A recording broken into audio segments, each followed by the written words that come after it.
अन्य मत जो है वे उस जीव को श्रेष्ठ मानते हैं जिसने विषयों का त्याग किया हो। अर्थात कोई ब्रह्मचारी हो तो वो शंकराचार्य या कोई क्रिश्चियन लोगों में फादर या मुस्लिम लोगों में उनके कोई धर्म गुरु होते हैं वो बन सकता है। अर्थात उसको वे सर्वश्रेष्ठ मानते हैं। और वहाँ पर एक ही बात होती है, ब्रह्मचर्य से रहना। कहने की बात इतनी है कि उसी को वे जितेंद्रिय भी मान लेते हैं, भगवान तुल्य मान लेते हैं। लेकिन एक अपना जैन दर्शन है जो ये कहता है कि मात्र संयोगों का अभाव करना या इंद्रिय जनित विषयों का अभाव करना ये जितेंद्रियपना नहीं है। जितेंद्रियपना इससे आगे बढ़कर है, अर्थात जहाँ पर अपने इंद्रिय ज्ञान का भी अवलंबन छूटता है, दूसरी बात। और तीसरी बात, इंद्रिय ज्ञान छोड़िए, जो ज्ञान के माध्यम से खंड खंडपने से जानना हो रहा है वो भी छूटता है, तभी यह जीव जितेंद्रिय होगा। तीन बातें कही। एक तो संयोग छूट गए, मतलब संयोगों का अवलंबन नहीं लिया जानने के लिए। दूसरा, द्रव्य इंद्रिया का अवलंबन नहीं लिया जानने के लिए, दो।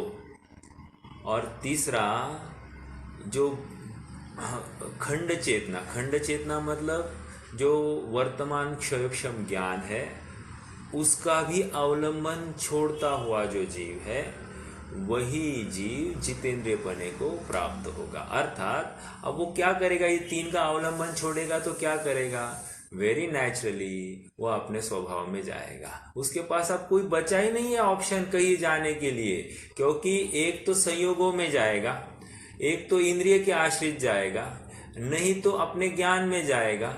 अब उसमें भी नहीं रम रहा है तो फिर कहाँ जाएगा, अपने स्वभाव में जाएगा। समझ में आया? और यही जितेंद्रियपना है।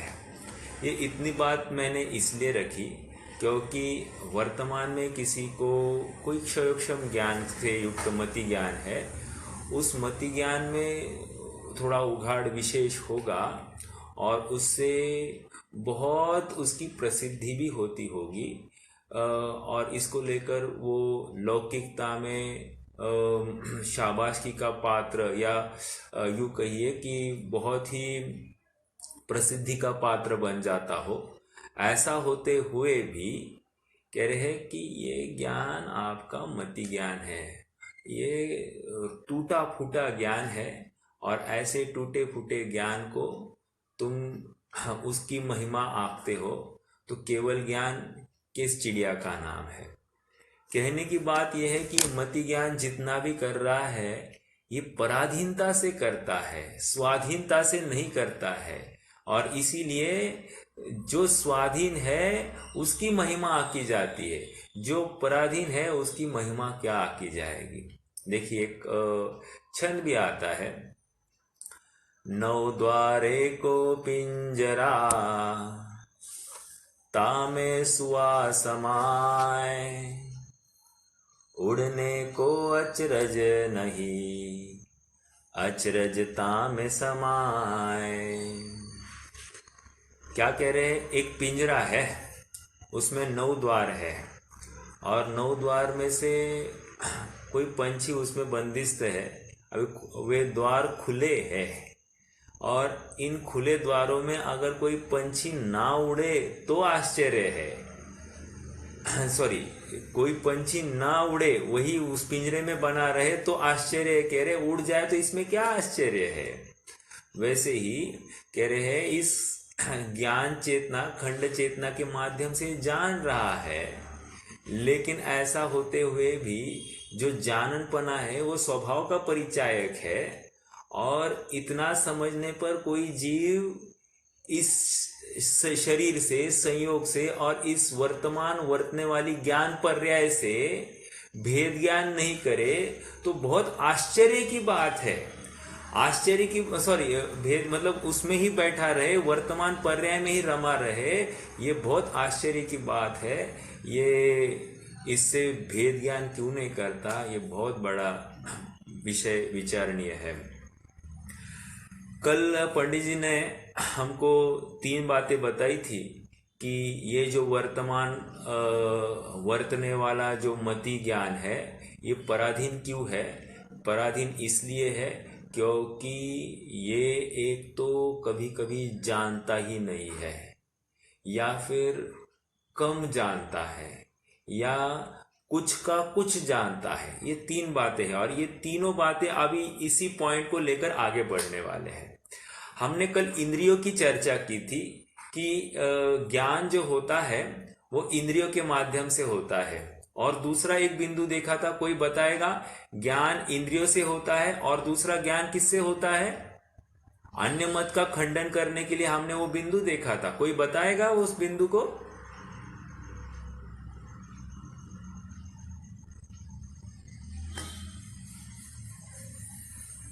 मेरा प्रश्न ये है कि अन्य मत मानता है कि ज्ञान 3 चीजों से होता है, और हमने उन 3 चीजों को आइडेंटिफाई करके ये कहा था कि नहीं, ज्ञान ज्ञान से होता है।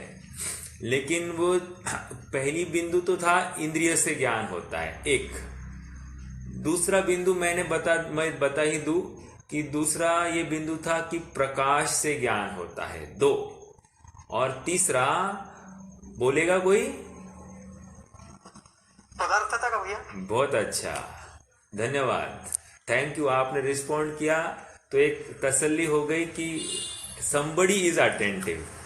ठीक है, पदार्थ से ज्ञान होता है। अब वैसे देखा जाए, हमने ये देखा कि प्रकाश भी एक पदार्थ है, क्योंकि प्रकाश भी स्कंद है।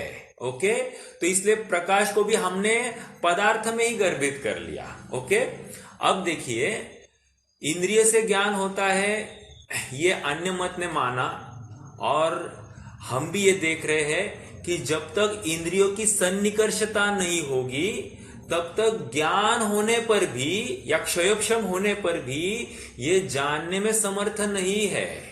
तो ऐसा निमित्त नैमित्तिक संबंध बिल्कुल है, लेकिन कर्ता कर्म संबंध नहीं है। ये बात आप थोड़ा सा भेद के रूप में समझना, क्योंकि हम में और उनमें कुछ तो फर्क है। हम भी मानते हैं इंद्रियों से ज्ञान होता है। एक छंद आता है, ये युगल जी साहब का है,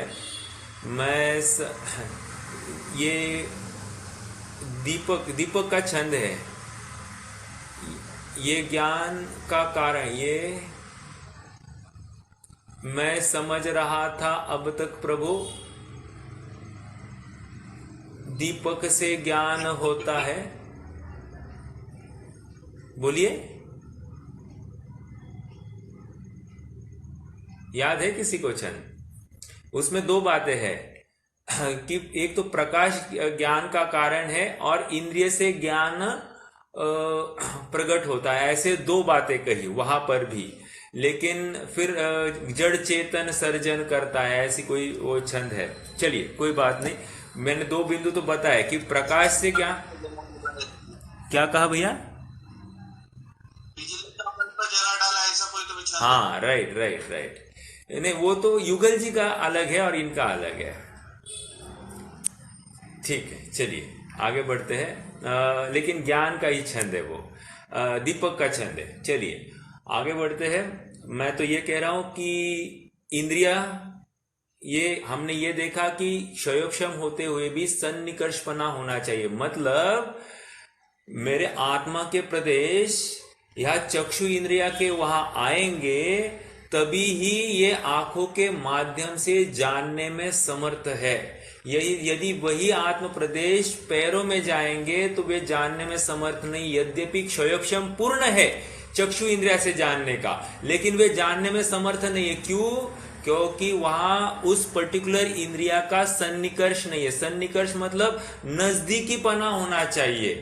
हाँ, लेकिन सन्निकर्ष होने पर भी जाने, कम जाने अथवा अन्यथा जाने, ऐसा भी संभव है। समझ में आ रहा है? इसलिए इंद्रिया वहां पर तो अलग बात है, लेकिन कहने की निष्कर्ष इतना ही है कि जब भी जानता है इंद्रियों का सन्निकर्ष पना जरूरी है।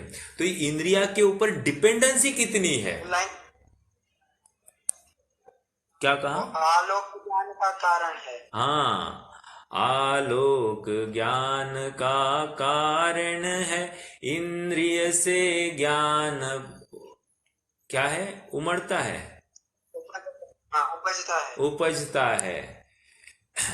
और फिर आगे, यह मान रहा था पर क्यों कर जड़ चेतन सर्जन करता है। हाँ, यह मान रहा था पर क्यों कर यह जड़ चेतन सर्जन करता है। चलिए, वहां दो बिंदु आए थे, मतलब एक तो इंद्रिया और दूसरा प्रकाश। चलिए आगे बढ़ते हैं। हम कल कहाँ तक आए थे? पहला पैराग्राफ, पेज नंबर 33 का पहले पैराग्राफ में, ऐसा निमित्त नैमित्तिक संबंध है, इसलिए उनके परिणमन के अनुसार ज्ञान का परिणमन होता है। मतलब इंद्रिया का वहां पर परिणमन कुछ कम ज्यादा हुआ, तो यहां पर भी परिणमन कम ज्यादा होता हुआ दिखाई देता है। एक मिनट, कहाँ थे अपन? हाँ, उसी प्रकार अपना ये देखो, पहले पैराग्राफ में 1 2 3 4 5 6 7 8, 8वीं लाइन है। उसी प्रकार अपना क्षयोक्षम तो जैसे का तैसा है, परंतु द्रव्य इंद्रिया तथा मन के परमाणु ओके अन्यथा परिणमित हुए हो तो जान नहीं सकता, अथवा थोड़ा जानता है, अथवा और का और जानता है। 3 बिंदु अपन ने कल देखे थे, राइट? जान नहीं सकता, थोड़ा जानता है, या और का और जानता है। ठीक है, बराबर ये उदाहरण वो लेकर सिद्धांत घटित करेंगे। आगे भी वही एग्जाम्पल खड़े करेंगे, क्योंकि द्रव्य इंद्रिया तथा मन रूप परमाणुओं के परिणमन को और मति ज्ञान को निमित्त नैमित्तिक संबंध है। द्रव्य इंद्रिया और मति ज्ञान, ये देखिए, हम और एक बात कहते हैं लोग में कि इनका क्षयोक्षम अच्छा है। वैसे क्षयोक्षम ये शब्द ज्ञान के ऊपर लागू नहीं होता। क्षयोक्षम ये शब्द ये कर्म के ऊपर लागू होता है। इनके कर्म का क्षयोक्षम अच्छा है, जो कुछ है। ज्ञान का क्षयोक्षम अच्छा नहीं होता है। क्षयोक्षमिक भाव होता है ज्ञान का, लेकिन कर्मों में क्षयोक्षम होता है, ये थोड़ा सा। लेकिन सहज ऐसा निमित्त नैमित्तिक संबंध है, इसलिए ऐसा आरोप डायरेक्टली ज्ञान पर हो जाता है। तो वो बात समझने योग्य ये है कि कर्म का क्षयोक्षम है, ज्ञान का क्षयोक्षम नहीं है। ठीक है, देखो और थोड़ा सा बताओ। वैसे मेरा प्रश्न है, हम कानों से क्या करते हैं? जैसे आंखों से तो देखते हैं, कान से क्या करते हैं? सुनते हैं। बराबर, सुनते हैं। और हम रसना इंद्रिय से क्या करते हैं? चखते हैं। हाँ, टेस्ट कर रहे हैं। और आगे आगे अन्य इंद्रिया समझना। लेकिन मैं यहां पर अलग बात कर रहा हूं। हम आंखों से भी देखते हैं, कान से भी देखते हैं, रसना से भी देखते हैं, ये स्किन से मतलब स्पर्श इंद्रिया से भी देखते हैं। जैसे एक एग्जाम्पल देता हूं मैं आपको। हमने किसी को एक स्वीट डिश बनाई और हमने बोला, ए बेटा जरा चख कर देखो। देखो, देखो, देखने की बात कह रहे हैं, मतलब जानने की तरफ संकेत है। ठीक है, हमने किसी को एक रिकॉर्डिंग भेजा और रिकॉर्डिंग भेजकर बोला, इसे सुनकर देखो। देखो कहकर फिर से देखने की तरफ जोर है, इसका मतलब देखना ही होता है पांचों इंद्रिय के माध्यम से, अर्थात जाननपने की ओर संकेत है वहां पर। चलिए, मुझे तो ये द्रव्य इंद्रिया के माध्यम से ज्ञान जानता है, वो पराधीन है, और पराधीनता में मरणम वरम, स्वाधीनता यह वरदान है और पराधीनता यह अभिशाप है। हालांकि पराधीनता की व्याख्या हर किसी की अपनी अपनी हो सकती है। समझना, पराधीनता की व्याख्या हर किसी की अपनी अपनी हो सकती है, लेकिन यहां पर कह रहे हैं पराधीनता की व्याख्या जिनागम सापेक्ष ये है कि मैं इंद्रिया का अवलंबन लूं या मैं इंद्रिय ज्ञान का अवलंबन लूं या फिर इंद्रिय के विषयों का अवलंबन लूं, ये मेरी पराधीनता है, पामरता है। समझ में आया? ये एक थप्पड़ है हमारे लिए कि हमको ऐसा महाकीर्तिमान महामूर्तिमान ऐसा आत्मा विराजमान है जो बिना किसी मदद के, किसी सहायता के सब कुछ सर्वद्रव्य क्षेत्र काल की जानने के लिए समर्थ है।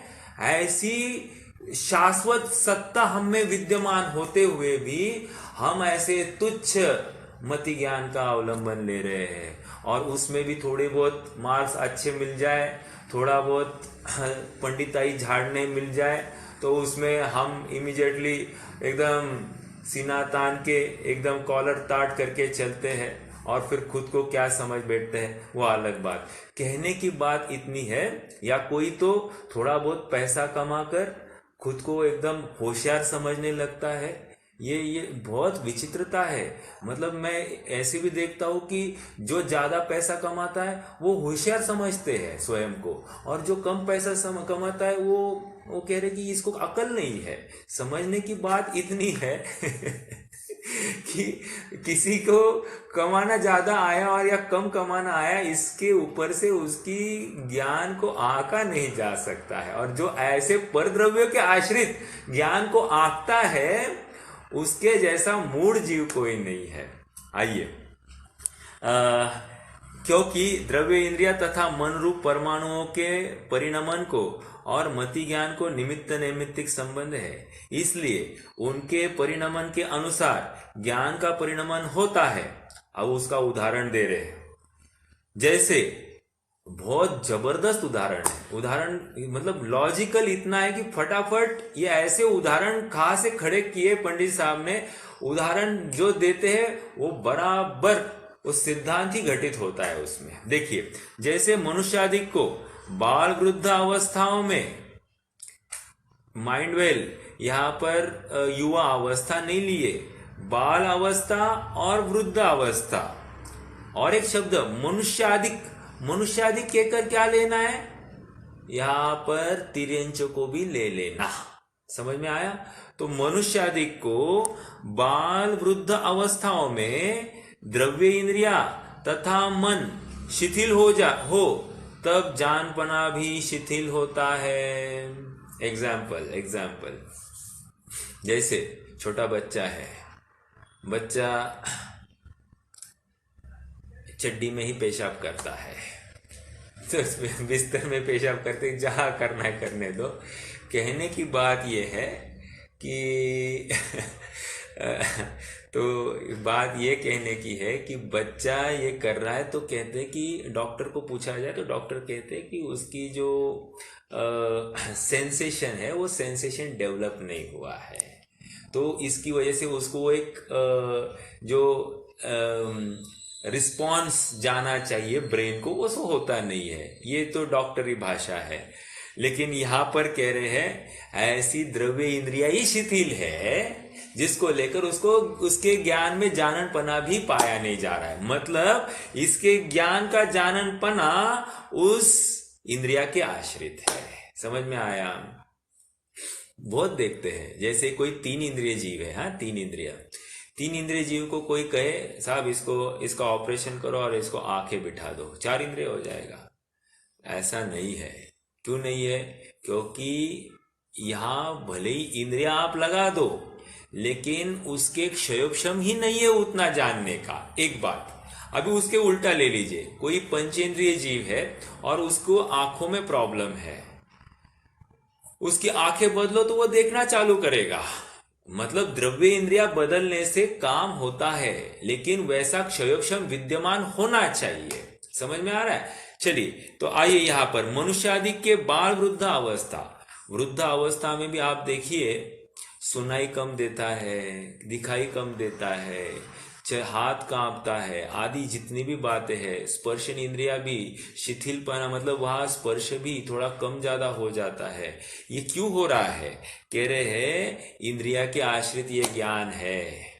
मतलब बाल अवस्था में, वृद्ध अवस्था में सहज देखते हैं कि ऐसे इंद्रिया शिथिल हो जाए तो अपना ज्ञान भी कम जानता हुआ दिखाई देता है, या फिर याद ही नहीं रहे, बुद्धि भ्रंश हो जाए, सब होता दिखाई देता है।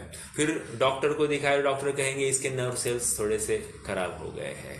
तो ये है। या फिर आंख में भी किसी किसी के आगे आएगा उदाहरण, दिखना ही बंद हो जाता है। अच्छा देखने वाला व्यक्ति कुछ काल में उसकी ऑप्टिक नर्व सूख जाती है, तो आपने अब ये देखना ही बंद हो जाता है। कितनी पराधीनता! अब ये स्वयं को कितना असहाय महसूस करता होगा। डिपेंडेंट, यहां पर असहाय की बात डिपेंडेंट कर रहा हूं, ठीक है।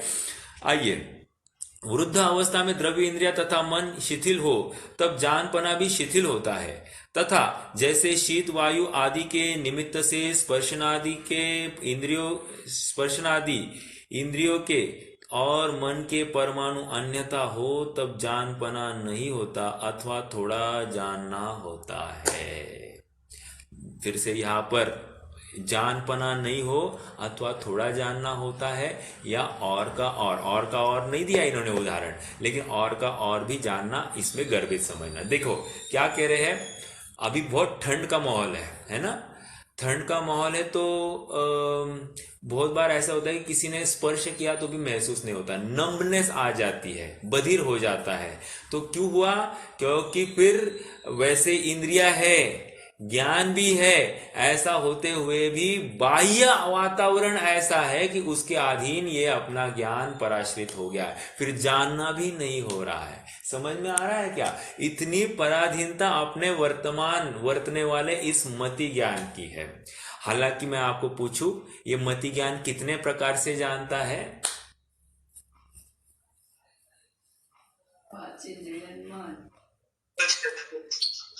मति ज्ञान कितने प्रकार से जानता है? 344 या 320, 336, 336 भेद बताए हैं मति ज्ञान से। अर्थात इसकी डिपेंडेंसी देखो, 336 प्रकार से जानना है, मतलब कितनी डिपेंडेंसी है। आप विचार करना, थोड़ा सा परम्यूटेशन कॉम्बिनेशंस कितने हो तब जाकर इसका जानना होगा। विचारणीय बिंदु यह है कि पराधीनता को अपन यहां से देख रहे। देखो, एक प्रकरण है कि मति ज्ञान कितने प्रकार से जानता है, 336 प्रकार से जानता है, कितने सारे प्रकार से जान रहा है। अब एक दूसरा एंगल ले लीजिए, कितनी डिपेंडेंसी है कि 336 प्रकार के वो परम्यूटेशन कॉम्बिनेशन हो तो ये जाने, नहीं तो नहीं जाने। समझ में आया? तो यहां पर तो ये प्रकरण के अनुसार अगर विचार करते तो पराधीनता कितनी बढ़ रही है। और आपको बताऊं, ये तो अवग्रह इहा अवाय धारणा, इसमें 336 है। स्मृति प्रत्यभित तर्क अनुमान, इसमें और लगाना, वो 1448 कुछ होता है। कहने की बात इतनी है कि बहुत डिपेंडेंसी है, और जितनी डिपेंडेंसी उतना दुख ज्यादा है। जितने ज्ञान की हीनता उतना दुख ज्यादा, वैसे जितनी डिपेंडेंसी उतना दुख ज्यादा है। ये बता रहे हैं, मतलब एक रिलेशन हो रहा है। हमारा सुख का डायरेक्ट रिलेशन हमारे पर वस्तुओं के डिपेंडेंसी के ऊपर है। हम जितने पर वस्तुओं के ऊपर डिपेंडेंट है उतने हम दुखी। जैसे फॉर एग्जाम्पल, मैं सामयिक में बैठा था, और सामयिक में बैठा और एक मच्छर आके काट गया। यह आज की प्रैक्टिकल बात है सर। तो और ऐसे काट रहा था कि मेरा पूरा उपयोग उस मच्छर के पास दौड़ रहा था। तो ऐसे हुआ कि कैसे मैं सामयिक को खत्म करूं, और वो मच्छर को तो मारने का विकल्प नहीं, लेकिन मच्छर जहां पर काटा है उस जगह को एटलीस्ट खुजलाओ तो सही। वहां पर वो इचिंग, इरिटेशन ज्यादा हो रहा था। कहने की बात यह है कि उस ज्ञान के माध्यम से कहाँ प्रवृत्ति हो गई। तो मतलब पराधीनता वो इंद्रिय से जाना, और उस जानने में इष्ट अनिष्ट कल्पना कर बैठा। ये तो बात ऐसी बन रही है, कहने की यहां तो इंद्रिय से जानने में ही डिपेंडेंसी है, और वो डिपेंडेंसी ही दुख का कारण है, ये बात घटित कर रहे हैं। ठीक है, ये इंद्रिय की बात हो गई। अब अगला पैराग्राफ पदार्थ के अधीन है। ठीक है, तथा इस ज्ञान को और बाह्य द्रव्यों को, आप चाहो तो आपकी नोटबुक होगी सामने, तो पहला पैराग्राफ जो है ये इंद्रिया के अधीनता की पराधीनता पर, मतलब इंद्रिया की पराधीनता लिखना, आप उस साइड में आप लिख सकते हैं। और ये सेकेंड पैराग्राफ में पदार्थ आश्रित पराधीनता।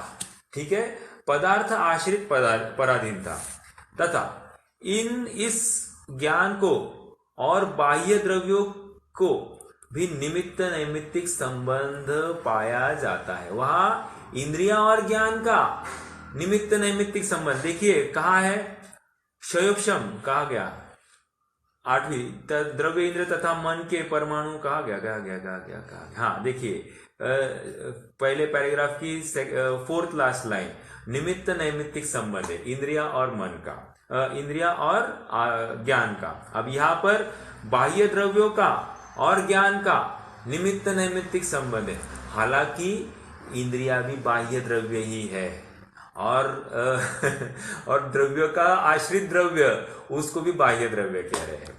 बाह्य द्रव्यों का को भी निमित्त नैमित्तिक संबंध पाया जाता है। उसका उदाहरण जैसे नेत्र इंद्रियों को अंधकार के परमाणु 1, फूला आदि के परमाणु 2 या पाषाण आदि के परमाणु 3 आड़े आ जाए तो देख नहीं सकता, तथा ये तो देख नहीं सकता की बात हो गई। तथा लाल कांच आड़ा आ जाए तो सब लाल दिखता है, ओके, और का और दिख रहा है। हरित आड़ा आ जाए तो हरित दिखाई देता है। इस प्रकार अन्यथा जानना होता है। देखिए थोड़ा सा अपन विचार करते हैं। लोक में एक उक्ति चलती है, राई की ओट में पहाड़, है ना, राई की ओट में पहाड़, ऐसा एक उक्ति चलती है। क्या है उक्ति? मतलब एक राई आपके आग के बराबर सामने रखो तो आगे पहाड़ तक वैनिश हो जाता है, दिखाई नहीं दे सकता है। तो एक राई की इतनी मजाल कि हमारे सामने से पहाड़ तक को हटाया जा सकता है। तो यहाँ का उदाहरण लीजिए, पाषाण आदि लिया है। पाषाण आया तो उस पार, पत्थर के उस पार क्या है हमको दिखाई नहीं देता है। तो जानने की पराधीनता कितनी हो गई, समझ में आया? अब मान लीजिए थोड़ा सा और, कोई अपने एक रूम में बैठा है और एकदम गॉसिपिंग, वेरी बहुत ही मंद स्वर में ऐसे गॉसिप कर रहे, एकदम मतलब कान में बोले जैसे। तो कोई दूसरे रूम में बैठा है, वो कान लगा के सुन रहा है और सुनाई नहीं दे तो कितना आकुल होगा कि नहीं? तो कह रहे हैं कि ये पराधीनता है, आवाज की कमी जो है ये पराधीनता है बाह्य पदार्थों की, और इसको लेकर ये दुखी होगा। समझ में आ रहा है क्या? या मान लीजिए कोई रास्ते पर कुछ चिल्लाते जा रहा है, कुछ बेच रहा है कोई हॉकर, और हमको क्या बेच रहा है ये समझ में नहीं आ रहा है, तो कितना ये क्या कह रहा है ये जानने के लिए ये प्रवृत्त जो हुआ है, जान नहीं सक रहा है, तो वो नहीं जान सकता ये आकुलता है कि नहीं है, ये मति ज्ञान की पराधीनता है। समझ में आ रहा है क्या? हर चीज में लगाइए ये पराधीनता। जैसे अपने चौके में कुछ व्यंजन बन रहा है और कोई बैठा पढ़ाई कर रहा है, अब बस वो गंध आ गई, हाँ क्या बन रहा है, भागते भागते आ गया, क्या बन रहा है। तो कहने की बात ये है कि ये पराधीनता जानने के लिए आया क्या बन रहा है, समझ में आया? तो कहने की बात इतनी है कि ये पराधीनता ये दुख का कारण है, ये प्रतीत नहीं होता है इस जीव को। और पंडित साहब ये प्रतीति कराना चाह रहे कि तू जिस वर्तमान वर्तने वाले ये जिस ज्ञान से तुम जान रहे हो वो इंद्रिय के आश्रित है या संयोगों के आश्रित है, और कितनी महापराधीनता है, और इतनी महापराधीनता में भी तुम इसी का अवलंबन लेते हो, स्वभाव का अवलंबन नहीं लेते। ये बहुत बड़ा आश्चर्य हमको दिखाई दे रहा है। समझ में आ रहा है? इन्फ्रेंस निकालना पड़ेगा। ये तो आगे धड़ाधड़ कहते जा रहे कि इस प्रकार इंद्रिय ज्ञान की पराधीनता जानना। अरे जानना मतलब मैं इस प्रकार इंद्रियों का अवलंबन लेता हुआ उसमें संतुष्ट हूं या उसी को रिपेयर करने में दिन रात लगा रहा हूं, उसी को पुष्ट रखने के लिए दिन रात लगा रहा हूं। कह रहे यही तुम्हारी पराधीनता है। जैसे फॉर एग्जाम्पल सब कहते हैं हे प्रभु मेरी समाधि होने देना, हाँ लेकिन एक मांग है प्रभु तुमसे, मेरी इंद्रियां सब ठीक हो। मेरी इंद्रियां ठीक हो मतलब कंडीशनल है हमारी समाधि। इंद्रियां ठीक हो, मैं उठ बैठ सकूं, मैं चल सकूं, मैं एकदम अच्छे मेरे सब पढ़ सकूं, सुन सकूं, देख सकूं तो मैं समाधि करूं, नहीं कर सकूं तो मैं समाधि नहीं करूं, ऐसी मेरी डिपेंडेंसी है। तो कह रहे ये डिपेंडेंसी भी दुख का कारण है। मतलब तुमने कंडीशन लगाई है। कोई कहे कि साहब हम किसी के प्रवचन नहीं सुनते हैं, हम हमारा ही स्वाध्याय करते हैं, तो इसमें डिपेंडेंसी है कि नहीं है? मैं किसी का प्रवचन सुनता नहीं, इसमें तो डिपेंडेंसी नहीं दिखाई दे रही है। लेकिन मैं स्वयं अपना स्वाध्याय करता हूं, स्वाध्याय करने के लिए मुझे फिर से जिनवानी चाहिए या नहीं चाहिए? तो जिनवानी की डिपेंडेंसी आई या नहीं आई? तो ये डिपेंडेंसी दिखाई देनी चाहिए। यदि ये डिपेंडेंसी नहीं दिखाई देती है तो ये मति ज्ञान की पराधीन प्रवृत्ति हमको नहीं दिखाई दी। ये पंडित साहब हमको समझाना चाह रहे हैं। जैसे अभी हमारा स्वाध्याय हो रहा है और एखादा वचन आपको सुनाई नहीं दिया, तो सुनने के लिए आकुलता हुई, वो डिपेंडेंसी है, मति ज्ञान की डिपेंडेंसी है, पराधीनता है, और उतने समय के लिए वो दुख है, ये कह रहे हैं। या आप कुछ कहते हैं मुझे समझ में नहीं आता है, वो जो आकुलता है, नहीं समझो तब तक, वो डिपेंडेंसी है और वो दुख का कारण है। मति ज्ञान की पराधीन प्रवृत्ति, ये कह रहे हैं, और ये दुख का कारण है। ऐसा हमको महसूस, ये प्रकरण पढ़कर हमको ऐसी प्रतीति होनी चाहिए। यदि नहीं होवे, बस इतना कहे आज बहुत अच्छा स्वाध्याय हुआ, तो साहब स्वाध्याय नहीं हुआ, उसका एप्लीकेशन नहीं हुआ, तो स्वाध्याय हुआ ही नहीं है। ये इस कान से सुना और उस कान से छोड़ा, या हाँ उतने तक तो बहुत अच्छे मीठे वचन थे, लेकिन ये मेरे लिए नहीं थे, किसी और के लिए थे, खत्म हो गई बात। ये हमारे लिए लागू होनी चाहिए, तो बात सच में कार्यकारी है। तो 3 बातें कह रहे, नेत्र इंद्रिय के अंधकार के परमाणु आए। अंधकार के परमाणु मतलब व्हाट इज दिस अंधकार के परमाणु? अंधकार का कोई परमाणु होता है क्या?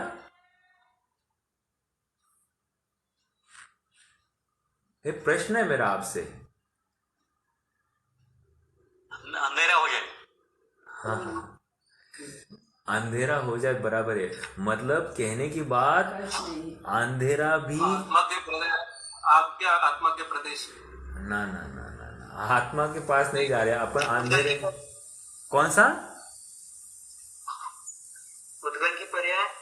हाँ पुद्गल की पर्याय, लेकिन वो 6 पर्याय में कौन सी है बता सकते हो आप?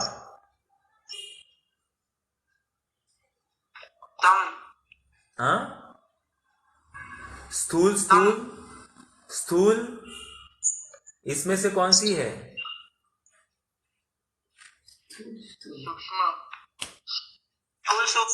स्थूल सूक्ष्म है, ठीक है, सूक्ष्म नहीं है। जो चक्षु इंद्रिया के माध्यम से नहीं जाना जाए उसको स्थूल सूक्ष्म में लिया, और अन्य इंद्रिया से नहीं जाना जाए उसको सूक्ष्म में लिया। ठीक है, कहने की बात यह है कि ये स्कंद है पुद्गल के, और ये जान इनके ये आड़े आ गए, अर्थात रात्रि हो गई तो जान नहीं सकता, या रूम में अंधेरा होगा तो देख नहीं सकता है। ऐसी इस मति ज्ञान की पराधीनता है। ओके, दूसरा कह रहे हैं फूला आदि आ जाए। फूला मतलब मोती बिंदु हो गया, मोतिया बिंदु हो गया, ठीक है। अब मोतिया बिंदु आ गया, अंदर पर्दा आ गया, वो पर्दा आने से इसको अंदर तो आंख की सामर्थ्य पूरी पड़ी है, रेटिना अच्छी है, सब लेंस अच्छी है, सब अच्छी है, लेकिन कुछ तो अभी पर्दा आ गया है। अब वो पर्दे की वजह से उसको दिखाई नहीं दे रहा है। तो कह रहे ये भी इसके पराधीनता का परिचायक है, क्योंकि अब वो जान नहीं सकता है पर द्रव्य को आंखों के माध्यम से, इसलिए ये पराधीनता है। कह रहे समझ में आया। और जितनी पराधीनता होती है उतनी आकुलता बनती है। देखिए जैसे कुछ चीज अपनी आंखों में चली जाए तो हम आंखें कितनी बार मिचकाते, तब तक मिचकाते हैं जब तक वो चीज हट न जाए, हमारी दृष्टि क्लियर ना हो जाए, तब तक हम मिचकाते हैं। ये तो पराधीनता का परिचायक है। समझ में आया। अर्थात ज्ञान नहीं हो रहा है इसलिए तो ये मिचकान हो रही है और इसलिए ये दुख का परिचायक है। समझ में आया। आगे पाषाण आदि परमाणु आड़े आते हैं। ये इसका एक एग्जाम्पल और लेता हूं। देखिए मान लीजिए हम थिएटर में गए, लॉकडाउन है नहीं जा सकते मैं मानता हूँ, लेकिन इमेजिन कीजिए थिएटर में गए और थिएटर में हमारे आगे की सीट वाला खड़ा हो गया तो हमको पिक्चर दिखाई नहीं दे रहा है। हट जा करते इमीडिएटली क्या होता है, या वो हट जा नहीं करे तो भी हम टेढ़ा मेढ़ा होते कि नहीं होते। ये जो टेढ़ा मेढ़ा हुए है ये पराधीनता का परिचायक है। समझ में आ रहा है। उतने समय के लिए आकुलता, वो ज्ञान के गे नहीं बना है वो स्क्रीन, ये इसको लेके या स्क्रीन के बीच में दूसरा कोई आड़ा आ गया है, ये हमारी आकुलता का कारण और ये पराधीनता है। समझ में आया। और इससे एकदम स्वाधीन वो ज्ञान है जिसको सामने कोई भी कितने ही पदार्थ हो कोई फर्क नहीं पड़ता, डायरेक्टली जान लेता है बिना किसी अवलंबन के।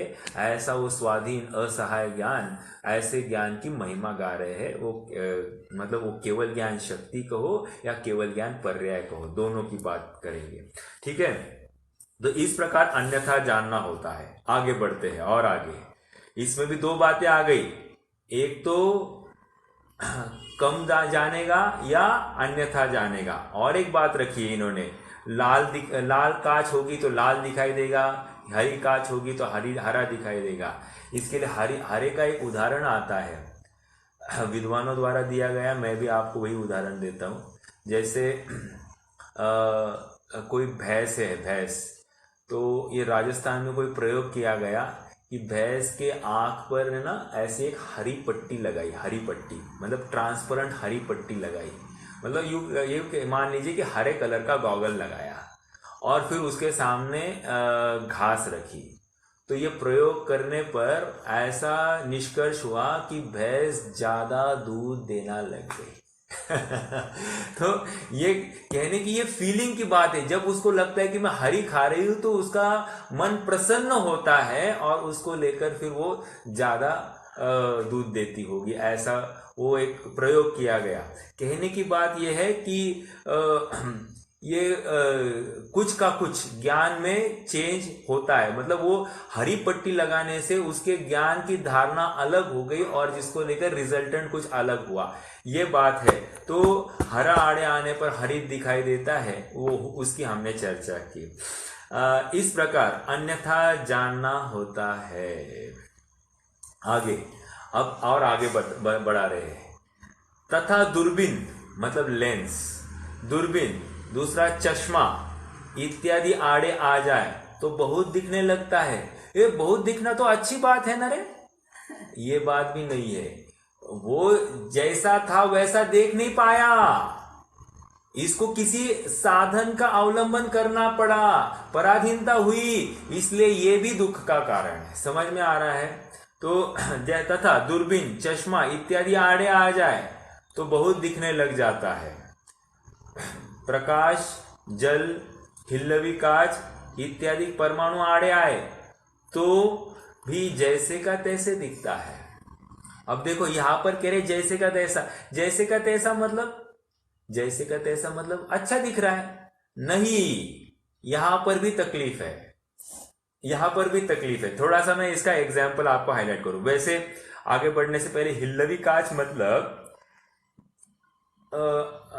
कोई कहता है आईना है, कोई कहता है कोई ऐसी उस टाइम में कोई कांच होगी, लेकिन अपन अगर हमारी अंडरस्टैंडिंग के लिए लगाना, हिल्लवी कांच मतलब ट्रांसपेरेंट ग्लास लगाना, ट्रांसपेरेंट ग्लास को हिल्लवी कांच कहेंगे। ठीक है। क्योंकि आप देखिए ना, प्रकाश, जल, जल भी ट्रांसपेरेंट है तो पूरा हमको बॉटम दिखता है कि नहीं दिखता है? दिखता है, राइट। तो जल, हिल्लवी कांच इत्यादि परमाणु आड़े आए तो जैसे का तैसा दिखता है। मेरा प्रश्न है, जैसे का तैसा दिखता है मतलब कोई प्रॉब्लम नहीं, इसे राइट जाननपना हो रहा है, तो इसमें मति ज्ञान की पराधीनता क्या हो गई? मतलब ऊपर क्या देखा, मति ज्ञान की पराधीनता में एक तो कम जानता है या फिर जानता ही नहीं है या कुछ का कुछ जानता है। अब यहां पर तो जैसे का तैसा जान रहा है, कह रहे, तो मति ज्ञान की पराधीनता क्या है? क्या कहा भैया? डिपेंडेंसी। डिपेंडेंसी, ये बात तो बिल्कुल सही है, लेकिन मुझे तो एक उदाहरण देना है, फिर मैं यहाँ के जैसे का तैसे का अर्थ आपको समझ में आएगा। मान लीजिए ऐसे पहले प्रथमानुयोग का उदाहरण देता हूं। ये दुर्योधन चल रहा है, ठीक है, और वो फर्श होगी एकदम पॉलिश्ड फर्श थी, तो सब लाइट की वजह से एकदम चमक रहा था। और बराबर ऐसी स्टेज पर आया कि एक स्विमिंग पूल था और स्विमिंग पूल में पानी भी बराबर उस फर्श के लेवल पर था। तो उसको उस स्विमिंग पूल में और फर्श में ऐसा डिफरेंस दिखाई नहीं दिया। तो यहां पर कह रहे हैं जल, प्रकाश, जल दोनों आ गए और उसको फर्श की चमक और पानी की चमक दोनों सेम दिखाई दे रही है, और इसकी वजह से वो पानी में पैर रख गया, उसको बिल्कुल समझ में नहीं आया। क्यों? जैसे का तैसा दिखा तभी तो वो ऐसे रख गया और इसलिए तकलीफ हो गई। समझ में आया? इसलिए महाभारत खड़ा हो गया। जैसे के तैसे दिखने में भी पराधीनता है, दुख है, ये मैं आपको घटित करके दिखा रहा हूं। दूसरा उदाहरण देता हूं। अक्सर आपने शोरूम्स देखे होंगे, शोरूम्स में क्या होता है कि आजकल सभी बड़ी ग्लासेस लगाने की बात चलती है, और ग्लास इतनी ट्रांसपेरेंट होती है कि कहां से एंट्री करनी है ये समझ में नहीं आता है, एक। और बहुत बार तो ऐसे होता है कि हम आगे चल रहे हैं और एकदम ग्लास से धड़क जाते हैं, और फिर समझ में आता, अरे ये कांच थी और इतना ट्रांसपेरेंट था कि हमको सामने की चीज एकदम प्रत्यक्ष अच्छी दिखाई दे रही थी, हमको ऐसा प्रतीत ही नहीं हुआ कि सामने ग्लास है। समझ में आया? ऐसा हुआ था, एक पंडित संजय जी जेवर है ना, वो कहीं प्रतिष्ठा करने गए थे, और प्रतिष्ठा करने गए, वहां पर ऐसी कांच थी, और वो कांच को, उनको कांच के अंदर से बराबर सामने की सब चीजें दिखी, तो वे उसी कांच को लांग कर चलने लगे। लांग कर मतलब उनको लगा कि यहाँ पर कांच नहीं है, ये कहना है मुझे, और वे कांच को धड़क बैठे, स्टिचेस आ गई और उनको वर्टिगो की प्रॉब्लम भी हो गई। चलो, मुझे तो वो क्या हुआ उसकी बात नहीं, दृष्टांत अपना इसलिए घटित कर रहे हैं कि जैसे का तैसा दिखने में भी भले ही डिपेंडेंसी है, लेकिन आगे प्रतिकूलता का या आकुलता का कारण भी बन सकता है, विपरीतता होती है, ये इसका परिचायक है। विपरीतपना है ये भी, क्योंकि कांच सामने आ गई, जैसे का तैसे दिखाई दे रहा है, लेकिन आकुलता बन सकती है कि नहीं, ऐसा। ठीक है। इस प्रकार अन्य इंद्रिय तथा मन के भी यथासंभव जानना, अभी उन्होंने अपने लिए होमवर्क दिया है, ओके, सबके लिए। अन्य इंद्रिया तथा मन की डिपेंडेंसी जानना, मतलब यहां पर कौन सी? मात्र चक्षु इंद्रिया की डिपेंडेंसी घटित करके दिखाई। वैसे आपको बताओ, चक्षु इंद्रिया की डिपेंडेंसी घटित करना इजी जाता है, अन्य इंद्रियों की डिपेंडेंसी घटित करना थोड़ी मुश्किल जाता है। फिर भी जैसे एक एग्जांपल दूं, हम बच्चे को बोले, बेटा जरा चख कर देखना नमक बराबर है क्या? वो खा रहा है, चख रहा है, लेकिन बोल नहीं रहा है। वो कहेगा मुझे नहीं समझता, ये उसका परिचायक है कि डिपेंडेंसी है ज्ञान की। वो रसना इंद्रिया भी होते हुए भी ये उसको कहने में समर्थ नहीं है, ये ज्ञान की डिपेंडेंसी, ये दुख का कारण है, ऐसा यहां पर बता रहे हैं। समझ में आया?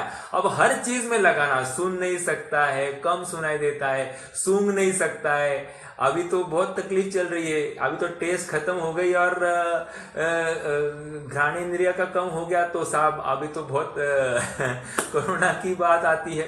कहने की बात, मति ज्ञान की पराधीनता महत्वपूर्ण बात है।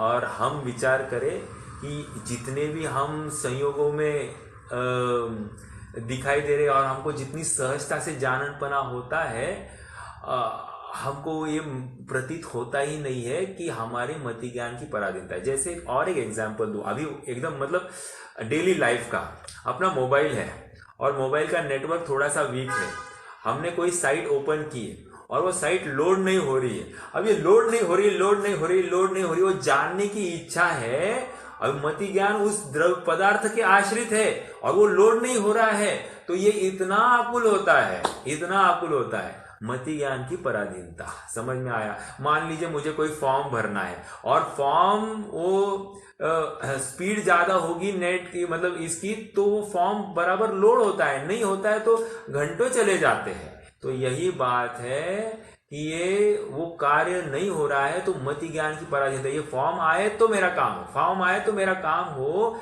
इसमें पराधीनता दिखाई दे रही है। ठीक है, चलिए आगे बढ़ते हैं। अब और बहुत इंटरेस्टिंग बात है, इंटरेस्टिंग चर्चा के लिए बहुत अच्छी बात है। इस प्रकार अन्य इंद्रिया तथा मन के भी यथासंभव जानना। अब आ गया पंडित साहब, कहा के कौन सी बातें उठाकर लेंगे, आपन नहीं बोल सकते। मंत्राधिक के प्रयोग से अथवा मदिरा पानादिक के से अथवा भूतादिक के निमित्त से नहीं जानना, थोड़ा जानना या अन्यथा जानना होता है। अरे 3 बातें फिर से, नहीं जानना, थोड़ा जानना, अन्यथा जानना। ठीक है, आगे 3 उदाहरण दिए। एक तो मंत्रादिक, दूसरा भूतादिक, तीसरा मदिरा पान से। देखो मंत्र ऐसे है, मतलब मंत्र विद्या ऐसी स्ट्रांग है, इसके लिए व्यंतर फंतर भी कोई जरूरी नहीं है। मंत्र विद्या आप तो आपने कोई शोज देखे, आजकल तो ऐसे मतलब जादूगरों के शोज ज्यादा नहीं आते होंगे तो अपन नहीं जाते, अपन देखते भी नहीं तो मालूम नहीं है। लेकिन पहले के जादूगर जो होते थे वे बराबर ऐसे नोट हवा में उड़ाया करते थे। ये खाली ऐसे हाथ को ऐसे करते थे और नोटे, रियल नोट्स हवा में उड़ाते हुए दिखाई देते थे। ये क्या है? ये मंत्र विद्या है। या ऐसे भी होते थे कि किसी महिला के पास में उसका एक छोटा बच्चा है और वो बच्चा मंत्र विद्या से उठाकर उसने दूसरे जगह पर ले गया है, ऐसा भी संभव है। मंत्र विद्या से इतनी सब बातें संभव है, ये कह रहे हैं। मतलब मंत्र विद्या से कितनी ज्ञान की सामर्थ्य बढ़ती हुई दिखाई देती है। तीसरी बात यह है कि मंत्र विद्या से अभी 50-60 साल पहले ऐसा सुनने में है कि कारंजा के एक भट्टारक थे, वे रातों रात कारंजा से दिल्ली मंत्र से पहुंचे थे। अभी जो कोई कारण बना था, जो कुछ हुआ था, लेकिन ऐसी पूरी बात चलती है कि ये मंत्र से दिल्ली पहुंचे थे। और आपको बताऊं, ये जितने भी लॉकडाउन कह रहा हूं, ये जितना नोटबंदी के काल में ट्रेजरी में से नए नोटे और पुराने नोटे चेंज हो गई, एक्सचेंज हो गई, आपको बिल्कुल इसमें आश्चर्य लगता है, लेकिन मंत्र विद्या से ये सब संभव है, ये कह रहे। इसका मतलब ये नहीं कहना चाहता हूं कि मंत्र विद्या में आज ही चालू हो जाए मैं तो ये कहना चाह रहा हूं कि मंत्र विद्या ज्ञान की उत्कृष्टता ऐसे, मतलब मति ज्ञान के माध्यम से ये इस प्रकार से कार्य होते हुए दिखाई देते। अब आप कहोगे इसमें दुख किस चीज का? पराधीनता है ना। मंत्र का उच्चारण आदि करना और उसकी सिद्धि करना, उसमें पराधीनता है। समझ में आया? एक बात और बताओ, मंत्र से किसी का बुद्धि भ्रंश भी करा सकते हैं, या हिप्नोटिज्म क्या चलता है, ये किसी की बुद्धि एकदम कुंठित कर देना, ये सब मंत्र के माध्यम से है। समझ में आया? तो मंत्र ये भी मति ज्ञान की पराधीन प्रवृत्ति, मतलब मति ज्ञान अभी सब कुछ अच्छा चल रहा था, अचानक मंत्र पढ़ दिया और ये कम जानना चालू हो गया। हालांकि उस समय कर्म का उदय बराबर वहां पर विद्यमान है, लेकिन निमित्त की तरफ से किया गया कथन है। कर्म का उदय आए बिना ये सब संभव नहीं है। मान लीजिए मेरे ऊपर किसी ने मंत्र फूंक दिया और फूकने पर भी मुझे कुछ फर्क नहीं हुआ। क्यों? अपने कर्म का उदय नहीं है तो कैसे काम चलेगा? कर्म का उदय हो और फिर मंत्र फूका जाए उसी टाइम में तो कार्यकारी है, नहीं तो कार्यकारी नहीं है। ठीक है, ये इतना निमित्त नैमित्तिक संबंध है। लेकिन उदाहरण तो जो दिए जाते हैं ये कार्य होने अपेक्षा किया हुआ है, उसकी अपेक्षा किया जाता है। कितनी ये स्वयं लिखने वाले महिला विडंबना को प्राप्त होती है आदि आदि सब बातें हैं। ये उसी का तो परिचय है कि मंत्र विद्या से ये सब संभव है। ठीक है, मदिरा पान आदि से, मदिरा पान से अपना घर पराया घर पहचानता नहीं है, अपनी पत्नी पराई पत्नी पहचानता नहीं, ये क्या है? मदिरा पान के वश ये ज्ञान कुंठित हो जाता है। और बिल्कुल मैं पीता नहीं हूँ, गम भुलाने के लिए पीता हूँ। गम मतलब क्या? जो ज्ञान को बार बार हमारे मति ज्ञान में वो मन के अवलंबन से हमको जो कोई घटना याद आ रही है उस घटना का विस्मरण कराने के लिए ये मदिरा पीता है। और मदिरा पीने पर इसको लगता है हाँ कि ये ज्ञान भी कुंठित हो रहा है। कहने की बात बाह्य पदार्थ ऐसा इसके ऊपर हावी हो जाता है, लेकिन उस समय में सचमुच इसका सामर्थ्य कर्म का उदय भी ऐसा हो जाता है कि इसको कम जानने में आ जाता है। और इसको भ्रम होता है कि मदिरा पीने से मैं गम भूलता हूं, थोड़े समय के लिए क्यों ना मैं गम भूलता हूं, ऐसा उसको भ्रम हो जाता है। ठीक है, तथा भूतादिक के निमित्त से नहीं जानना, थोड़ा जानना या अन्यथा जानना। अब देखो तीनों बातें मंत्र के ऊपर नहीं जानना, थोड़ा जानना या अन्यथा जानना, ऐसा तीनों लगाना। मदिरा पान से भी ऐसे ही लगाना। और फिर से भूतादिक को अलग लिया है। मंत्र में एक तो भूत को सिद्ध भी किया जाता है, ये दोनों साथ भी चलते हैं, लेकिन ये अलग से लिखा है इन्होंने भूतादिक। मतलब क्या? जैसे कोई भूत है और भूत यदि पूर्व भव का या वैमनस्य हो या फिर कुतूहल से वो भी लग जाए तो वो भी आपकी बुद्धि भ्रष्ट कर सकता है, ऐसा भी संभव है। ठीक है, तो भूतादि के निमित्त से भी ऐसा हो जाता है। तो ये मति ज्ञान की पराधीनता यहां पर समझा रहे हैं। इस प्रकार यह ज्ञान बाह्य द्रव्यों के भी अधीन जानना, मतलब दूसरा पॉइंट हो गया पदार्थ के अधीन। पहला इंद्रिय के अधीन है ये ज्ञान, दूसरा पदार्थों के अधीन है ये ज्ञान, इसीलिए ये दुख रूप है, ऐसा समझना चाहिए। ठीक है, अब आगे पढ़ते हैं। तथा इस ज्ञान द्वारा जो जानना होता है वह अस्पष्ट जानना होता है। अस्पष्ट किसके लिए कह रहे? क्योंकि केवल ज्ञान स्पष्ट जान रहा है। ठीक है, मतलब ये जो जान रहा है स्पष्ट नहीं जान रहा है। क्यों स्पष्ट नहीं जान रहा है? मान लीजिए अभी आपने सामने ये लैपटॉप है या ये टेबल है, ये जिनवानी है। ठीक है, तो ये जितनी है इसको तो जान रहा है ना, तो ये अस्पष्ट कहा है। इसको अस्पष्ट नहीं कह रहे, इसको स्पष्ट नहीं कह रहे हैं।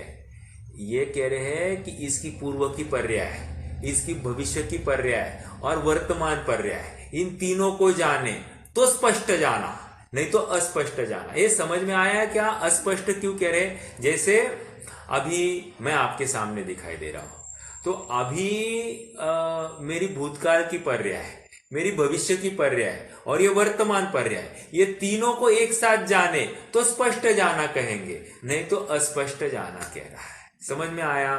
तो क्या कह रहे?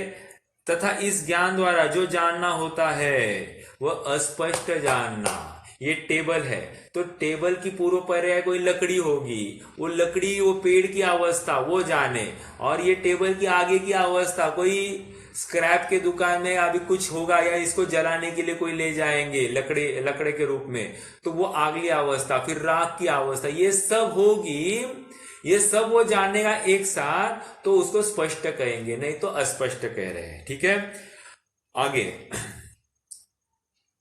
दूर से कैसा ही जानता है, समीप से कैसा ही जानता है। अब ये थोड़ा सा देखते हैं। देखिए कोई चीज है एकदम आपने पास ले ली, अब अरे दूर तो लो, मुझे देखने तो दो, मतलब क्या? पास लिया तो भी दिखाई नहीं देता है, दूर लेके जाओ तो भी दिखाई नहीं देता है। जैसे मैं आपको पूछूं कि आपको कितने दूर का दिखाई देता है।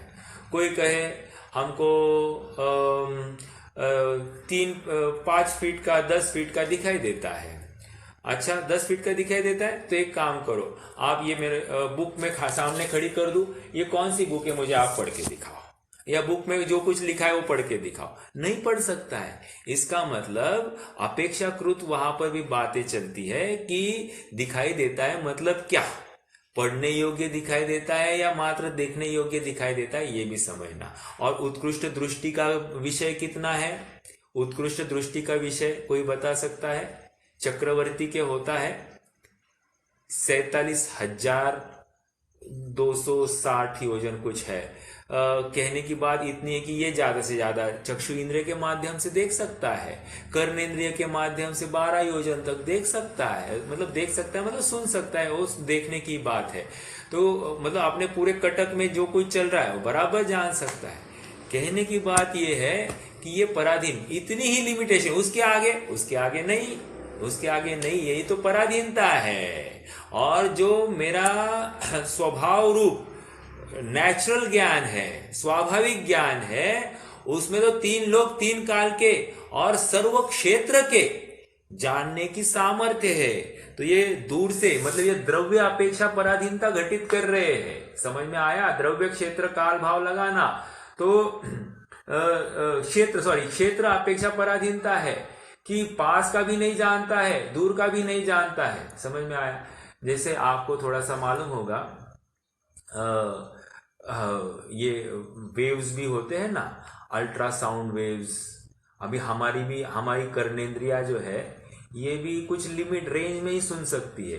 कम हो तो भी सुन नहीं सकती, ज्यादा हो तो भी नहीं सुन सकती। जैसे 20 हर्ट्ज टू 20,000 हर्ट्ज, ये इस रेंज में होगा तो वो अपने कर्नेंद्रिया सुन सकती है। इससे कम होगा तो भी नहीं सुन सकती, उससे ज्यादा होगा तो भी नहीं सुन सकती। मतलब विचित्रता देखिए। जबकि कोई प्राणी ऐसे है कि 20 हर्ट्ज से कम हो फ्रीक्वेंसी आवाज की तो वो सुन सकता है, या कोई प्राणी ऐसा होता है कि 20,000 हर्ट्ज से ज्यादा फ्रीक्वेंसी हो आवाज की, वो भी सुन सकता है। और हमारी ऐसी पराधीन, मतलब कहने की उससे ज्यादा नहीं सुन सकता, इससे कम नहीं सुन सकता, ये भी पराधीनता है सुनने संबंधी। ऐसा ही यहां पर समझना, देखने संबंधी और सुनने संबंधी अपन हर इंद्रिय के विषय में लगा सकते हैं। दूर से कैसा ही जानता है, समीप से कैसा ही जानता है, मतलब कम हीनाधिक जान सकता है। देखिए जैसे अपन रेलवे ट्रैक पर खड़े हैं, आत्महत्या करने के लिए नहीं, अपने यहाँ पर आत्महत्या नहीं करते हैं, लेकिन रेलवे ट्रैक पर खड़े हैं और हम दूर तक देखते हैं तो हमको क्या दिखाई देता है? रेलवे ट्रैक तो वैसे 2 है, लेकिन आगे आगे जाता है तो वहां 1 किलोमीटर दूरी पर हमको एक बिंदु सा दिखाई देता है। अब मान लीजिए हम 1 किलोमीटर आगे आ गए, अब 1 किलोमीटर आगे आ गए तो हमको क्या दिखाई दे रहा है? 2 दिखाई दे रहे हैं। मतलब समीप से कैसे ही दिखाई देता है, दूर से कैसा ही दिखाई देता है, मति ज्ञान की पराधीन प्रवृत्ति। यथार्थ नहीं दिखाई दे रहा है ना, जैसा है वैसा नहीं दिखाई दे रहा है। इसका मतलब ये मति ज्ञान भी पराधीन है और यथार्थ दिखाने में समर्थ नहीं है। समझ में आया? तत्काल, अभी काल की अपेक्षा तत्काल कैसा ही जानता है, जानने में बहुत देर हो जाए तब कैसे ही जानता है। अब इसका थोड़ा सा विश्लेषण करो। हो गया, अभी 2 लाइनें इसके ये चर्चा लेंगे और फिर आज के रूप में देखिए। मुझे कोई पूछे कि मैंने अपने स्वाध्याय का स्टार्टिंग कैसे किया था, मुझे याद नहीं, अब मैं भूल गया। समझ में आया? किसी को पूछा जाए आज अपन ने भोजन में क्या खाया था, नहीं याद साहब। मतलब क्या, ये भी काल अपेक्षा भी ये स्मरण नहीं रख सकता है। और कोई केवल ज्ञान ऐसा है कि वो उसने कुछ नहीं किया है, लेकिन उसके ज्ञान में हमने क्या क्या किया है ये सब एकदम क्रम से सब कुछ वो फटाफट एक साथ जान रहा है। तो हमारी वर्तमान में जानना काल अपेक्षा भी कितनी पराधीन और कितनी हीन है ये हम समझ सकते हैं। समझ में आया? जैसे कोई बच्चा है, साल भर पढ़ाई करता है और एग्जाम देके आ गया, अब 15-20 दिन खेला, अब खेलने के बाद में उसको पूछो, ए भाई बोलो चलो ये क्या है, है, मैं भूल गया मतलब ये थोड़ा सा काल चला गया, ये भूल जाता है। बच्चे की छोड़ो, हमारी भी ले लो ना, हमको जन्म से लेकर आज तक की कितनी घटनाएं याद है, प्रत्येक समय की, प्रत्येक सेकंड की तो याद नहीं है। कोई एक ऐसी घटना, कोई विशिष्ट, 5वें साल में मुझे यहाँ पर लगी थी वो याद है, मैं 10वें साल में मैं कहीं गिर गया था वो याद है, मतलब कोई इंपॉर्टेंट घटना ही याद है, उसके अलावा और क्या याद है। इसका मतलब मति ज्ञान की पराधीन प्रवृत्ति, स्मरण नहीं होता है। मति ज्ञान की तो बात है, स्मरण में नहीं आ रहा है, निश्चित रूप से ये मति ज्ञान की पराधीनता है। ये बता रहे काल अपेक्षा पराधीनता, वर्तमान की पराधीनता, या वर्तमान में भी अभी जो हुआ वो भी नहीं बता सकता, और कुछ काल का हुआ वो भी नहीं बता सकता, राइट। आगे, किसी को संशय सहित जानता है, संशय विपर्य अनध्यवसाय ऐसा भी लगा सकते। संशय से जानता है मतलब क्या, ये ऐसा ही है या अन्य प्रकार से, ये चांदी है या सोना है, ये हीरा है या कांच है, ऐसा संशय से जानता है। मति ज्ञान है ना, नहीं जान सकता है। या फिर हमने किसी को हाथ में, लड़के और लड़की को हाथ में हाथ डालते हुए चलते हुए देखा, तो हमको संशय हुआ ये पति पत्नी है या प्रेमी युगल है, तो संशय, मति ज्ञान ने क्लियर नहीं किया, तो ऐसा भी हो सकता है। समझ में आया। किसी को अन्यथा जानता है, किसी को किंचित जानता है। अब ये भाव अपेक्षा चर्चा चल रही है, क्षेत्र हो गया, काल हो गया, भाव की चर्चा। किसी को अन्यथा जानता है, किसी को किंचित जानता है, मतलब तत्वार सूत्र के पहले अध्याय का 26वां सूत्र, सर्वद्रव्य पर्यायेषु केवलस्य, और मतिश्रुत ज्ञान जो है सर्वद्रव्यों को जानता है लेकिन उनकी कुछ पर्याय को जानता है। और इतनी बात है कि सर्वद्रव्यों को भी एक साथ नहीं जानता है, वन एट ए टाइम, क्रम से जानता है। मतलब सभी द्रव्यों को एक साथ नहीं जान सकता और क्रम से जानेगा, ऐसी तो इसकी सामर्थ्य है। जैसे अभी आपको पूछा जाए कि अभी वर्तमान में हम कितने द्रव्यों को जान रहे हैं, कोई जवाब देगा? हम वर्तमान में कितने द्रव्यों को जानते हैं?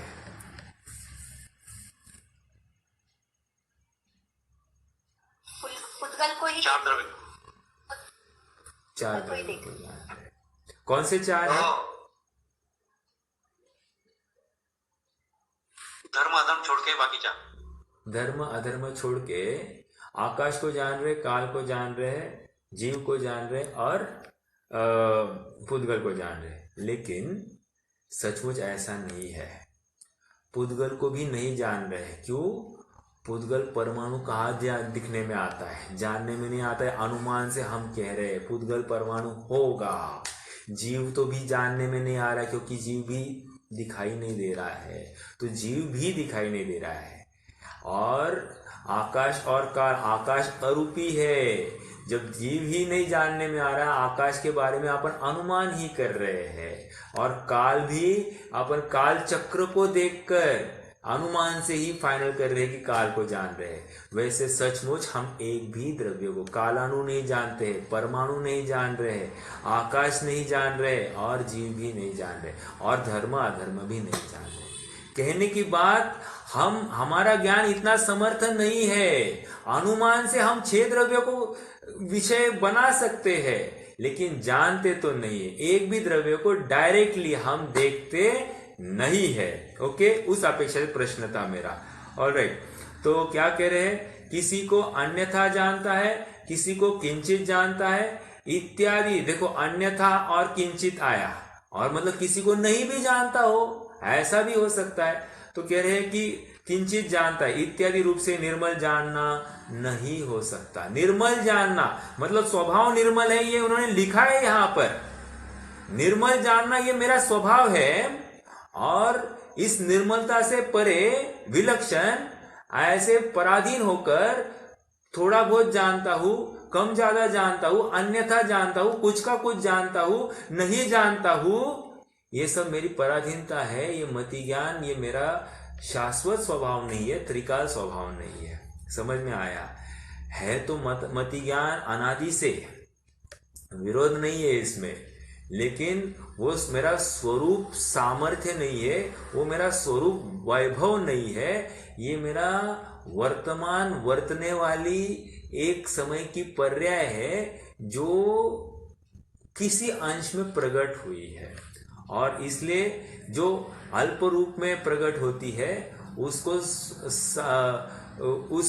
उसकी चमक कह सकते हैं, लेकिन वो पूर्ण द्रव्य नहीं कह सकते। समझ में आ रहा है? और ये द्रव्य क्षेत्र काल भाव में क्षेत्र काल भाव की चर्चा हो गई, और द्रव्य की भी हमने अलग से बात की कि द्रव्य जानने में नहीं आ रहे हैं इस प्रकार से।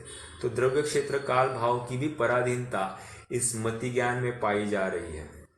हमने इंद्रिय के पराधीनता देखी, पदार्थों की पराधीनता देखी, और द्रव्य क्षेत्र काल भाव की अपेक्षा भी मति ज्ञान की पराधीनता देखी, और इतना निष्कर्ष पर हम पहुंच सकते हैं कि मति ज्ञान ये हमारी स्वरूप संपदा नहीं है, और इसलिए इस मति ज्ञान पर जो टूटा फूटा ज्ञान है, कभी कभी कुछ का कुछ जानता है, थोड़ा बहुत जानता है, ऐसे ज्ञान पर मद नहीं करेंगे हम। जो ज्ञान होता है वो सफल होता है, सफल मतलब उसमें मद से रहितपना होता है, ऐसा अपना सच्चा ज्ञान है। हम थोड़े से प्रगट क्षयक्षम, औरों की अपेक्षा अच्छा क्षयक्षम कर्म का क्षयक्षम विशेष पाया जा रहा है, उसको लेकर हम मद या मान नहीं करेंगे, ये हमारा स्वरूप नहीं है, ऐसा हम निश्चित रूप से निर्णय कर सकते हैं। प्रत्येक विषय को जानते समय में अब हमारा चिंतन इस प्रकार होना चाहिए, ये मति ज्ञान से जान रहा हूँ, ये मेरा स्वभाव नहीं है, ये मेरी पराधीनता है, और जब तक मैं इंद्रिया संयोग और इंद्रिय ज्ञान इनका मैं आश्रय लेते रहूँगा, तब तक मैं अपनी स्वरूप की स्थिरता को प्राप्त नहीं होऊंगा, अर्थात मैं जितेंद्रिय नहीं होऊंगा, और जब तक जितेंद्रिय नहीं होता हूँ मैं मोक्ष पथ पर नहीं चल सकता। इसलिए मति ज्ञान को सर्वस्व जानकर, या इंद्रिया खराब हो गई इसलिए मेरा जाननपना ही खराब हो गया, मैं बर्बाद हो गया, ऐसा समझकर अपना नाश नहीं मानना। इनके होने नहीं होने भी मेरी तो सत्ता अभी भी विद्यमान है और भरपूर है और पूर्ण है, ऐसा विचार करके हम अपने स्वरूप को प्राप्त हो जाए, इसी मंगल भावना के साथ आज विराम लेते हैं। कोई प्रश्न है तो पूछ सकते हैं, नहीं तो जिनवानी स्तुति करते हैं।